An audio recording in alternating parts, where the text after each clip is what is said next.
Women play a major role. It gives those wives a great deal of comfort to know where they are, what they're doing and who they're with. But the ladies do have a very, very active social side as well, which we all enjoy. And this is split up into all sorts of areas. Several lodges have their own ladies' circles. It's particularly nice for gentlemen who are wanting to come into the lodge because their wives are often a member of the ladies' circle before they actually are initiated into the lodge. And so the wives know the ladies' wives before the gentlemen come in. So when they go to a ladies' function, there they are, they know all the friends, and it's not so strange.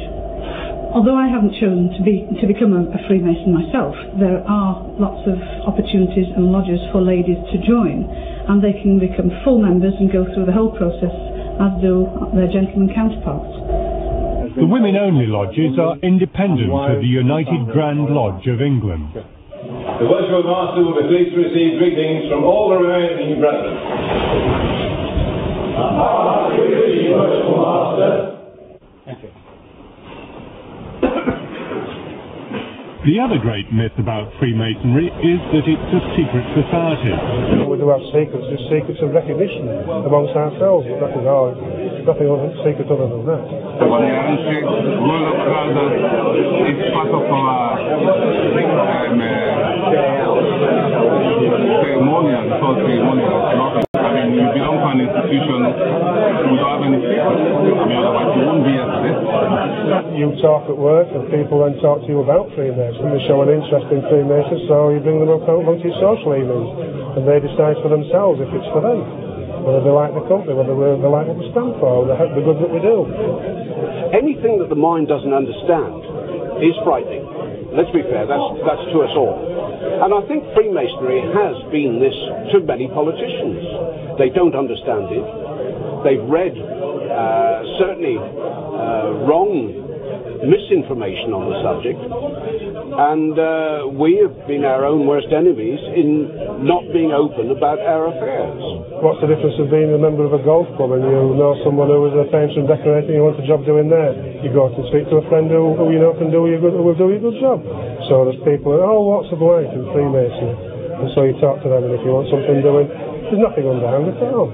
We are now in the process of trying to convince the public that they have nothing to fear from Freemasonry, that there is nothing in Freemasonry that's sinister. But yet we are still a private organisation, and our lodges are private in the same way as other clubs are private. But the workings of the lodges are quite well known to everybody, and we have nothing to hide from the public. So are there any circumstances in which public duty conflicts with Masonic membership? It is again a myth that judges, magistrates and the police get together and do certain things. Nothing has ever been proved.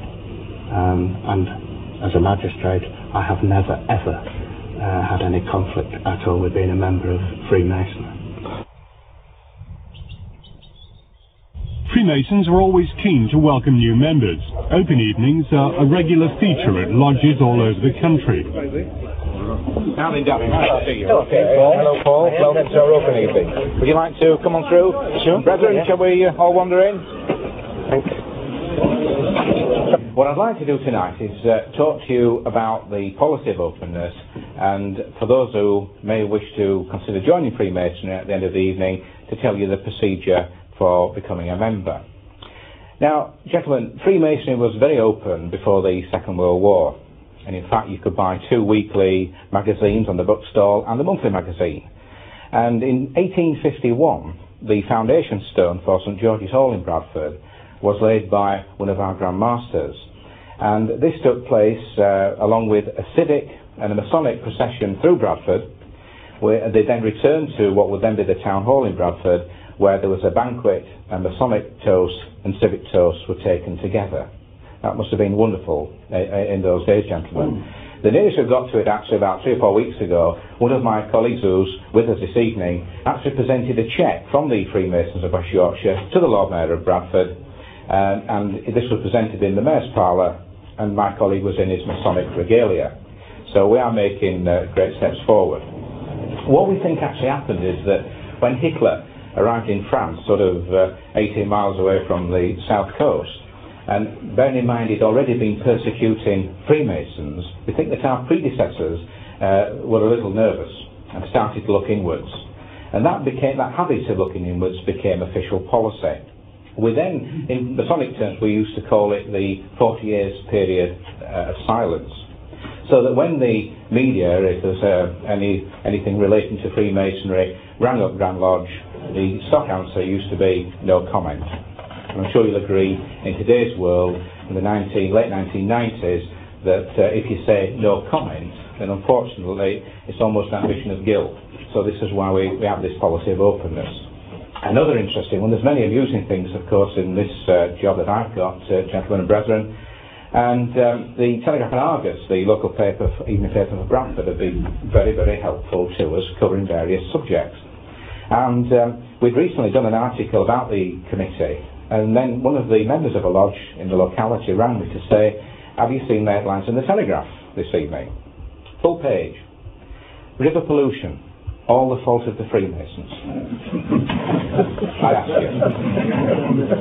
The basis behind this accusation was, so the reporter said, that because all the judiciary, because all the heads of the water companies and river authorities were Freemasons, that no prosecutions would take place. Now, how ridiculous. But we were able to talk to the Telegraph and Argus about this. A letter was sent off to the editor, and I'm pleased to say that that was printed and it was unabridged. So that's another benefit of the media committee. Obviously now, as I said earlier, we'd be delighted to take any questions. It might be helpful to just say what the simple principles are that we're looking for in a candidate. Yes. We're looking for, well, in fact, Freemasonry, it's quite often said that anyone can join from a dustman to a duke. And in fact, that's what we have in Freemasonry, such a cross-selection of people from all walks of life. And bearing in mind our three grand principles of friendship, charity and integrity, we're looking for members who would obviously enjoy the friendship side, the ones who are charitable, and we're looking for men with upright intentions. Thank you for that. You're a member of one lodge, you said there were 215. Are you able to visit other lodges?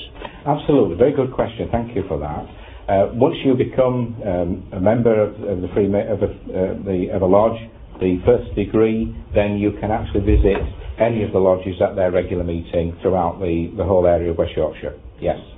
Are there any practical things that Masons get involved in on the charity work? Local lodges might become aware of a local project, and they themselves will collect money from their members to give to the local cause. I think it was in this particular room that one of the lodges collected some money for some instruments for a youth band. But why should busy young people want to take on the commitment and responsibility which goes with life as a Freemason? A lot of it's the social side, yeah, but I also like the sort of charitable work that they say that they've been doing. I know in one of their magazines they've bought a lifeboat. It's really that I found them so friendly. You know, I've actually been to meet them. Curiosity was there. I went to meet them, and the most friendly set of people you'd wish to meet, really. So I mean, that's really done it for me, you know.